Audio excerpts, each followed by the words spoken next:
How does an Intel Mac with 64 gigabytes of RAM compare to an Apple Silicon Mac with 8 gigabytes of unified memory? In this video, I'll make a side-by-side comparison between an Intel Mac Pro and an M1 MacBook Air to see how they handle multitasking. If you look this up on the internet, the answer is that RAM and unified memory are essentially the same thing. But I've always felt there's something different about them, so I want to test this myself. And if you're not familiar with RAM or memory, it basically determines how many apps and files you can run simultaneously without your computer slowing down. So I designed this test based on that. We're going to stress test both machines by launching a few basic applications, opening a bunch of tabs in both Chrome and Safari, playing two 4K videos simultaneously, opening over 800 photos in Preview, opening a raw photo in Photoshop, opening a bunch of documents in Pages and Numbers, opening a 4K video project in Premiere Pro, and opening a project in Davinci Resolve. Doing this one by one would make a pretty boring video, so I'm going to show you the process simultaneously, side by side. I did the full list of tasks on each machine, and I would wait for each step to finish before moving on to the next one. I did click around here and there to check if all the previous apps remained responsive, and I also opened up Activity Monitor to monitor my memory usage in real time. So this isn't a super accurate benchmark test by any means. Launching news, music, and the TV app is about equally smooth on both computers, although it does feel like my MacBook Air is faster to launch applications. Both computers have an SSD drive. I did accidentally flip the order of my web browsers between these tests. So on the Mac Pro I launched Safari before Chrome, and on the MacBook Air I did the opposite. Whenever RAM is discussed, I often see people worried because they have a lot of browser tabs open, which is why I wanted to open up a bunch of tabs on two different browsers here. But I gotta say, I've never managed to get my computer to slow down from web browsers alone.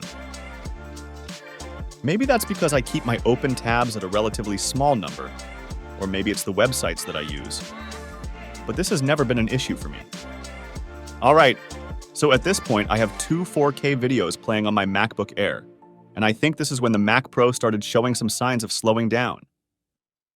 I'm launching Google Chrome, and it's taking awfully long to open for a web browser. Over at the MacBook Air side, we're about to open up a couple of photos. I like how macOS actually asks if I'm really sure I want to open 821 photos. Yes, I'm sure. Let's freaking do it. And this is kind of my favorite thing about Apple Silicon computers. This is a base model, MacBook Air. I just dumped a ridiculous number of photos for it to open, and it just pops them open like it's nothing. Resizing the window and jumping between the photos, everything just works. MacBook Air is loading up Photoshop now, while the Mac Pro has just started playing our 4K videos in QuickTime. As soon as I opened the videos on the Mac Pro, its fans started spinning pretty loudly. And towards the end of the test, my Mac Pro felt like a space heater, blowing hot air with fans spinning loudly. Meanwhile, the MacBook Air stayed dead silent the whole time. A quick look at Activity Monitor on the MacBook Air shows that it's using pretty much all of its memory at this point, and it's starting to use swap memory. I have a separate video where I stress test this computer a lot more, so if you're interested in how much the base model can handle, I recommend giving that video a watch. I'll link it in the description. Photoshop is responsive, so no issues there. Mac Pro is using 21 gigabytes of RAM at this point, so it still has plenty of RAM left over. But somehow, it's starting to feel laggy and slow already. Moving on, we're loading up 16 pages documents on the MacBook Air. With everything these computers can handle, I was surprised that loading up documents and pages actually takes quite a while. Sure, I'm opening up 16 documents instead of just one, but these are pretty much just text documents, so I was surprised how long it takes. Meanwhile, my poor Mac Pro is trying to open those 821 photos in Preview, and it's taking a long time to get those suckers open. This is where I really started noticing the difference between these computers. The MacBook Air was a bit snappier and faster since the beginning, but some of these heavier tasks take significantly longer on the Mac Pro, even when it still has plenty of unused RAM available. Which really confirms my assumption that you shouldn't look at unified memory on new Macs the same way you're used to looking at RAM on older Intel Macs. 2 more things to complete on the MacBook Air while the Mac Pro still has a bunch of free RAM available, yet it's significantly slower to operate. MacBook Air at this point feels nice and quick, but I'm starting to notice that these last 2 applications are pretty slow to launch. Although, I feel like Adobe applications always take forever to launch, no matter what computer you're using. So, we're just waiting for Adobe here. Photoshop loading up on the left, Premiere Pro on the right. Here's how our memory usage is looking on the MacBook Air. Photoshop gobbles up over 3 gigs of memory. Preview takes up almost a gigabyte with all those photos, and let's not forget I'm running screen capture on a 5K studio display, so that eats up close to a gigabyte as well. Safe to say this thing is running under a pretty heavy load right now. Doing some web browsing while I'm waiting for Premiere to load up, the browser still feels responsive. Scrolling is smooth, nothing feels laggy, and because this MacBook Air has no fans, it's completely silent. Now our Mac Pro finally got Photoshop open.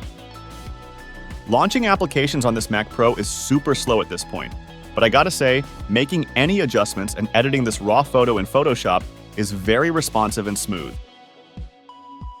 Pages documents took a while on the MacBook Air, and it takes even longer to open these on the Mac Pro.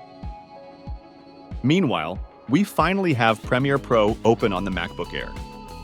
That took way longer than it should. Honestly, I'm not sure if I just updated to a new version of Premiere. I've noticed the initial launch on a new version always takes way longer. So that's a possibility since I don't usually edit videos on this laptop. While the Mac Pro is loading up our text documents, I'm making a quick project in Premiere where I'll drop one of my 4K 60 frames per second videos and then just leave that playing on the timeline. That should give our laptop a little extra strain, like it already isn't under a heavy load. And this thing here, wondering if it will ever open. Sometime this week would be nice. Bringing our 4K video on the timeline in Premiere, it works okay, but I do feel some lag here and there. Jumping on the timeline skipping to a specific part of the video, I feel like some of my clicks aren't registering, and I have to click twice for the playhead to move, so this might be pushing the limits of the MacBook Air. Mac Pro still has a ton of free RAM available, but it's just stuck at these text documents. They're starting to open slowly, one by one, but it's definitely reached a point now where I couldn't comfortably work on this machine. Then again, to be fair, most users wouldn't have multiple 4K videos playing in the background together with over 800 still photos and a whole lot of other things as well. So I guess it's not fair to expect a 10-year-old computer to keep up with a workload like this. And now to the final part, our MacBook Air is loading up Davinci Resolve. Just like Premiere, it's taking a while. At the same time, our Mac Pro is finally done with the Pages documents and ready to take another bite. This time in the form of 16 spreadsheets opened in numbers. I feel like Microsoft Excel would have been a better option to test, but I only have Excel installed on one of these computers, so I went with numbers instead. Also, usually Apple's own software is better optimized, so if anything, it should work faster than Excel. So our MacBook Air finished all the tasks in about 7 minutes and 21 seconds. Mac Pro still has a long way to go, so I'm going to spare you the time and fast forward the remaining tasks.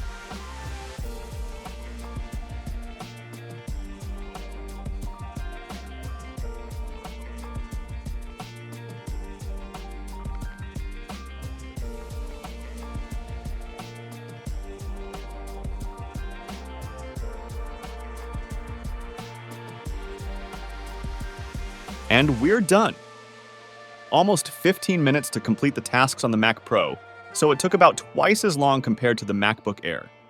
64 gigabytes of RAM, that's 8 times more than the 8 gigabytes on the MacBook Air, and it still took twice as long.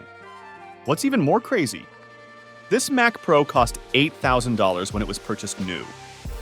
The MacBook Air, it's $999. Talk about insane value. I hope that comparison helps everyone out there trying to figure out the difference between unified memory and RAM. Of course, there's always other factors that should be considered, but I think this video gives a good overall idea on how the new Apple Silicon computers perform compared to older high-end professional Macs. Thanks for watching. If you're into this type of stuff, make sure to subscribe and check back for more tutorials and comparisons like this.